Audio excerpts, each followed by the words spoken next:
You love the outdoors and want a welcoming and affordable place to live. So here are the top 7 most affordable LGBTQ friendly cities for outdoor activities. This is a listener or viewer request. Just a caveat, we will share a lot less numbers this week than usual, but we will be sharing a lot of outdoor activities you can do. People might like that more. We shall see. So coming in at number 7, starting our list here, is one of our favorite cities, Philadelphia, Pennsylvania. Before you're all like, no, there's nothing to do outdoors in Philadelphia, there's actually quite a lot to do. In fact, there are over 20 gardens and arboretums, including Andalusia Historic House, Bowman's Hill Wildflower Preserve, and Chanticleer. There's over 400 miles of rails trails, of which we know lots of folks use, over 20 parks, including Franklin Square. There's over 40 day trips to historical, artistic, or outdoor activities that you can do. So if you want to kind of have a good, diverse round of experiences, you can all do that from your home in Philadelphia. And maybe the best of them all is, where else can you actually pretend that you're Rocky Balboa, not Rocky and Bullwinkle? All right. Coming in at number 6, Chicago, Illinois. Again, another city many people might not think about when it comes to outdoor activities, but it is known as the city in the garden. You can enjoy Lincoln, Washington, and Humboldt parks. Also, North Avenue, 12th Street, and Montrose Avenue beaches. If you want to go to the beach on Lake Michigan. Hey, they do a kickball. They just have parties there. They play volleyball. There's all sorts of, you don't actually have to get wet. I'm sure.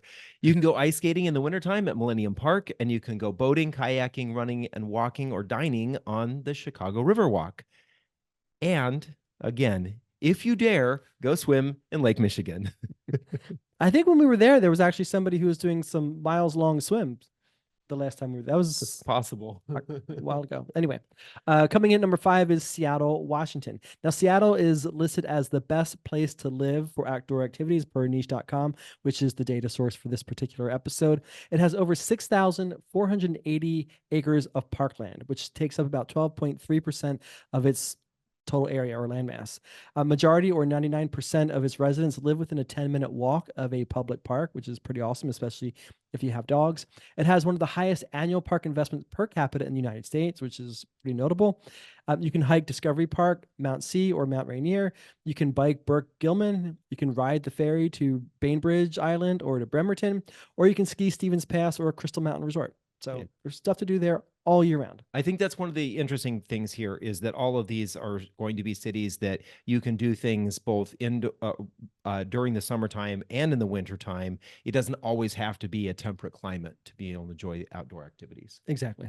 So you're obviously listening to or watching Queer Money episode number 519, and we're continuing our most affordable LGBTQ plus friendly cities series in all different shapes, sizes, and colors. And it seems that the last several episodes have been inspired by listener or viewer requests. So please keep those requests coming. We're trying to tackle as many of those as we possibly can.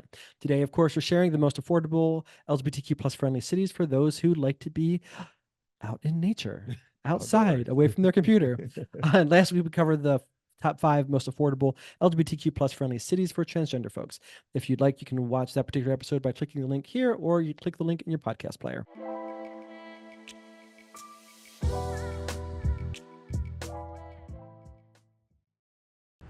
With no fees or minimums and no overdraft fees, banking with Capital One is the easiest decision in the history of decisions.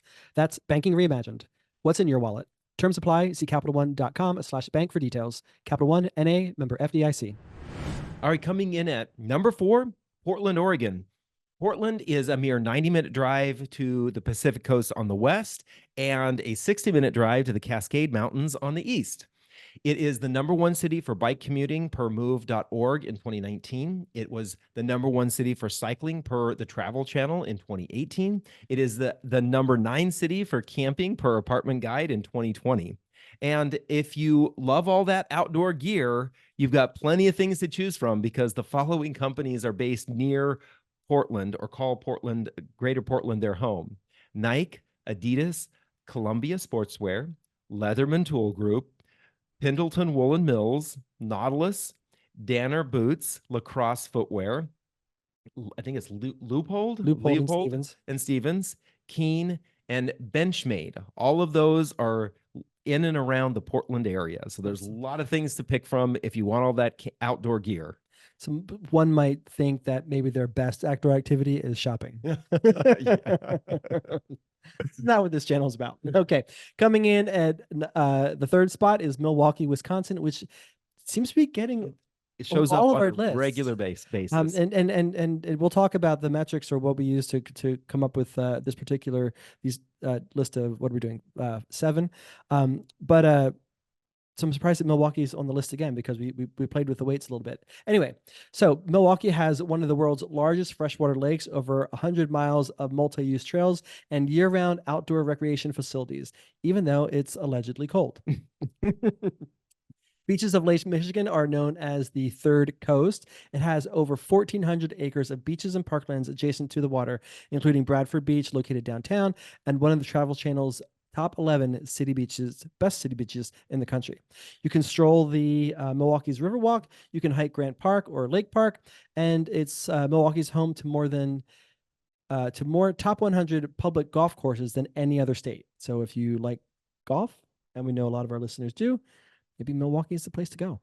Worth noting that we did look at 150 cities when we were gathering this data. As John mentioned earlier, we used niche.com as the major source for data around cities that are best for outdoor activities. And we did give that a double weighting because that was specifically what we wanted this one to focus on. But of course, we did also made sure that we included things like affordability of housing, costs of living, incomes, and of course, HRC's Municipal Equality Index for help when it comes to the cities that are most LGBTQ friendly. If you want all of that information, make sure you grab the spreadsheet at queermoneypodcast.com/cities. So we have 5 honorable mentions for you this week. We have Boston coming in at number 12, New York City coming in at number 19, Albuquerque, New Mexico coming in at number 21, and it is the first of 3 cities on our list that come from the Sun Belt. The next 2 will also come from the Sun Belt for those who require the warmer climates. The next is Irvine coming at number 16, and the last here, honorable mention, is Tampa coming in at number 19.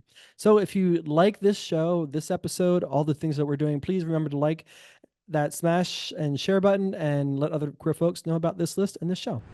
The mission of Queer Money is to financially empower the LGBTQ plus community. Join us in thanking Capital One for supporting that mission. Okay, so John meant to say, smash that like button. So whatever, just do it. So Let's just get smashed. Yeah. Coming in at number 2 is Cleveland, Ohio. Cleveland is home to the beautiful Holden Arboretum, thank you, and Cleveland Cultural Gardens. It is also home to more than 60 golf courses in the area, including the rolling fairways of the Big Met and Sleepy Hollow. There are 8 lakefront parks, 18 nature reserves, and over 100 hiking trails of the award-winning Cleveland Metropark system.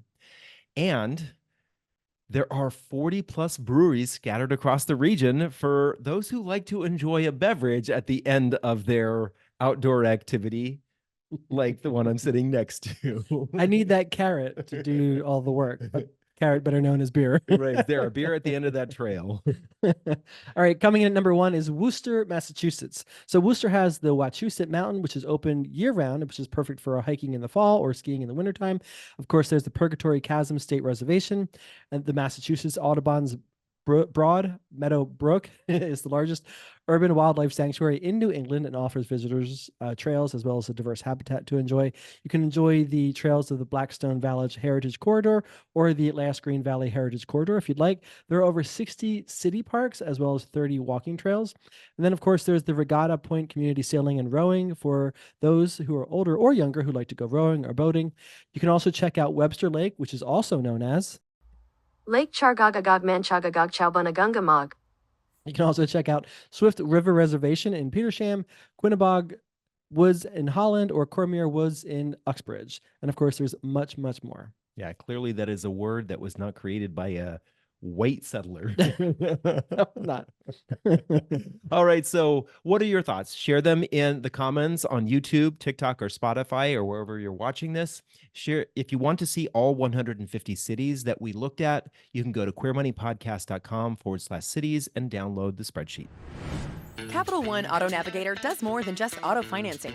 We're here to help you find a car you love, too. Shop millions of cars from thousands of dealers nationwide. Research your favorite makes and models. Explore dealers near you and more. All on Auto Navigator. All right, join us next Tuesday when we talk with author and podcaster Jillian Johnsrud about how to retire often as part of our Gay Retirement 101 series. And then next Thursday for coverage of the most affordable LGBTQ-friendly cities for families.